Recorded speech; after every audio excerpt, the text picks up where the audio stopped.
সালামু আলাইকুম। প্রিয় একাদশ শ্রেণীর শিক্ষার্থী বন্ধুরা, আশা করছি সবাই অনেক ভালো আছো। আলহামদুলিল্লাহ, আমিও অনেক ভালো আছি। আজ আলোচনা করছি উচ্চতর গণিত প্রথম ও দ্বিতীয় পত্রের সূচিপত্র নিয়ে। তো তাহলে শুরু করা যাক। উচ্চতর গণিত প্রথম পত্র, এখানে প্রথম অধ্যায় হচ্ছে ম্যাট্রিক্স এবং নির্ণায়ক। এই অধ্যায় সম্পর্কে এর আগে কোথাও কোনো ধারণা পাওনি। তো আসলে এই অধ্যায়ে যে বিষয়গুলো থাকবে সেটা হচ্ছে যে ম্যাট্রিক্স এবং নির্ণায়ক আসলে কি, এদের প্রকারভেদ সম্পর্কে, সারি কলাম সম্পর্কে জানা যাবে, ম্যাট্রিক্সের যোগ বিয়োগ গুণ সম্পর্কে জানা যাবে, তাছাড়া নির্ণায়কের অনুরাশি সহগুণক বিপরীত ম্যাট্রিক্স ইত্যাদি সম্পর্কে জানা যাবে। এরপর যে অধ্যায় পাচ্ছ সেটা হচ্ছে ভেক্টর। এই ভেক্টর সম্পর্কে তোমরা নবম দশম শ্রেণীতে উচ্চতর গণিত অধ্যায় 12তে কিছুটা হলেও ধারণা পেয়েছিলে। সেখানে সমতলীয় ভেক্টর নামক একটা অধ্যায় ছিল। সেই আলোচনার পাশাপাশি নতুন কিছু আলোচনা এখানে পাবা।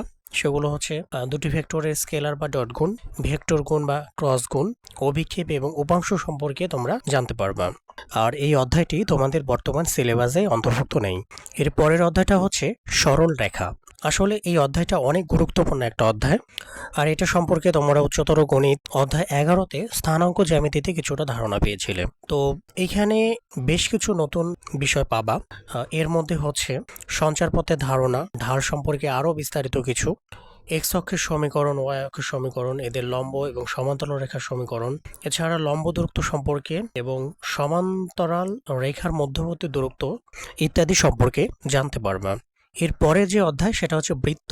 এটা আসলে নতুন একটা অধ্যায়। তোমরা বৃত্ত সম্পর্কে বা বৃত্ত সংক্রান্ত জ্যামিতিগুলো করে আসছো।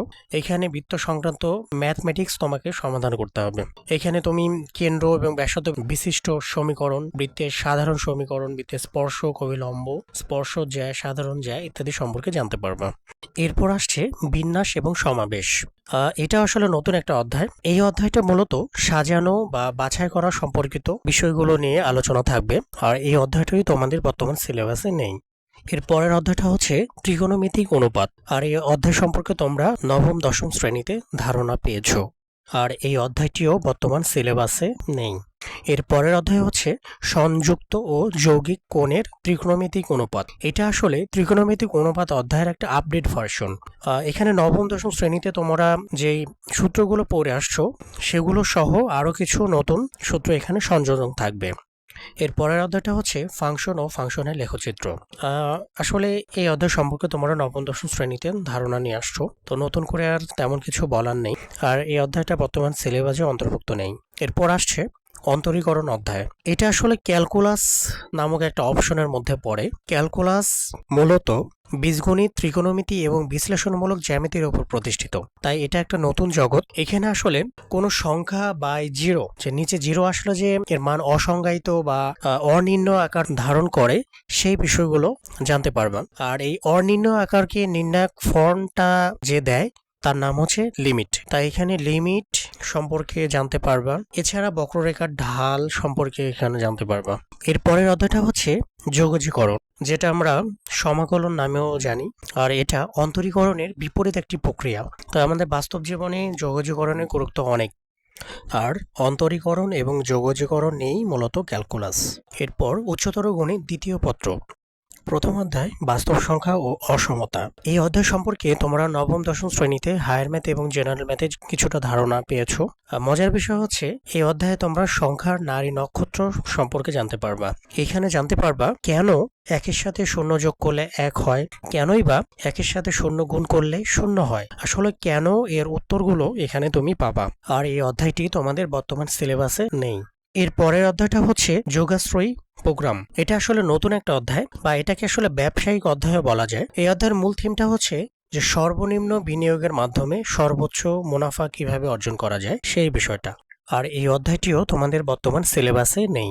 এরপরের অধ্যায়টা হচ্ছে জটিল সংখ্যা। এটা আসলে নতুন একটা অধ্যায়। আর জটিল সংখ্যার জগৎটা বাস্তব সংখ্যার জগতের চাইতেও বড়। তোমরা ছোট ক্লাসে যে বিষয়টা শিখেছিলে সেটা হচ্ছে যে রুট ওভারের মধ্যে মাইনাস থাকলে আসলে তার কোনো মান নির্ণয় করা যায় না। তবে এই পর্যায়ে তোমরা তার মান নির্ণয় করতে পারবা। আসলে এর মান যে নাম্বারটা আসবে সেটা আসলে ইমাজিনারি নাম্বার, যেটা প্রথম অক্ষর আই। আর এই আই সমান হচ্ছে রুট ওভার -1, যেটা বাস্তব এবং কাল্পনিক অংশের সংখ্যা।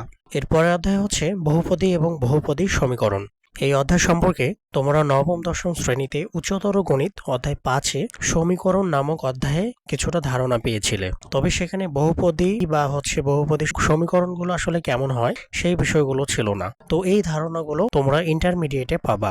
এরপরে অধ্যায় হচ্ছে দ্বিপদী বিস্তৃতি। এটা নবম দশম শ্রেণীর উচ্চতর গণিত অধ্যায় 10-এ ছিল। তো এই সম্পর্কে নতুন করে আর কিছু বলছি না এবং এই অধ্যায়টা বর্তমান সিলেবাসেও নেই। এর পরের অধ্যায় হচ্ছে কনিক। এটা খুব গুরুত্বপূর্ণ একটা অধ্যায় এবং এই সম্পর্কে তোমরা এর আগে কখনো ধারণা পাওনি। এখানে পরাবৃত্ত, উপবৃত্ত এবং অধিবৃত্ত সম্পর্কে জানতে পারবা। আসলে কনিক বলতে শুধু এই তিনটা না, এর মধ্যে বৃত্ত এবং যুগল সরলরেখা নামক টপিকগুলোও পড়ে। তবে তোমরা যুগল সরলরেখার ধারণা ইন্টারমিডিয়েটে পাবে না, এটা উচ্চতর লেভেলে জানা যাবে। এর পরের অধ্যায় হচ্ছে বিপরীত ত্রিকোণমিতিক ফাংশন ও ত্রিকোণমিতিক সমীকরণ। এটা আসলে নতুন একটা অধ্যায়। তোমরা যে নর্মাল ত্রিকোণমিতি করেছো এটা তার বিপরীত একটা প্রক্রিয়া। যেমন সাইন থিটা ইকুয়াল টু যদি এক্স হয় তাহলে theta equal to sign inverse x. Sine theta আসলে ত্রিকোণমিতিক একটা অনুপাত, তবে সাইন ইনভার্স এক্সটা হচ্ছে ত্রিকোণমিতিক কোণ। তো সেই বিষয়গুলো এখানে সুস্পষ্টভাবে ধারণা পাবা। এরপরে যে অধ্যায়টা সেটা হচ্ছে স্থিতিবিদ্যা। স্থিতিবিদ্যা আসলে বলবিদ্যার একটা অংশ। এই বিষয়গুলো তুমি আসলে পদার্থবিজ্ঞান বইতেও পাবা। বলবিদ্যার আসলে দুইটা অংশ, একটা স্থিতিবিদ্যা আর একটা হচ্ছে গতিবিদ্যা। তো স্থিতিবিদ্যা অংশে বলের ক্রিয়াধীন বস্তুর স্থিতিশীল অবস্থা নিয়ে আলোচনা করা হয়। এর পরের অধ্যায় হচ্ছে সমতলে বস্তুকণার গতি। আসলে এটা গতিবিদ্যা নামেও পরিচিত। গতিবিদ্যাতে বলের ক্রিয়াধীন বস্তুর গতিশীল অবস্থা নিয়ে আলোচনা করা থাকবে। আর স্থিতিবিদ্যা এবং সমতলে বস্তুকণার গতি নিয়েই মূলত বলবিদ্যা। আর পরের অধ্যায়টা হচ্ছে বিস্তার, পরিমাপ এবং সম্ভাবনা। তোমরা নবম দশম শ্রেণীতে হায়ার ম্যাথ অধ্যায় 14-তে সম্ভাবনা নামক অধ্যায়টা পেয়েছিলে। তো এটা নিয়ে আর নতুন করে কিছু আলোচনা করছি না। এর সাথে যে বিস্তার পরিমাপ অংশটুকু আছে সেটা আসলে পরিসংখ্যানের মধ্যে পড়ে, আর এই অধ্যায়টা বর্তমান সিলেবাসেও অন্তর্ভুক্ত নেই। তো আজ এই পর্যন্তই, দেখা হবে নেক্সট কোনো ভিডিওতে। সে পর্যন্ত সবাই ভালো থাকো, সুস্থ থাকো এই কামনা করি। আল্লাহ হাফেজ।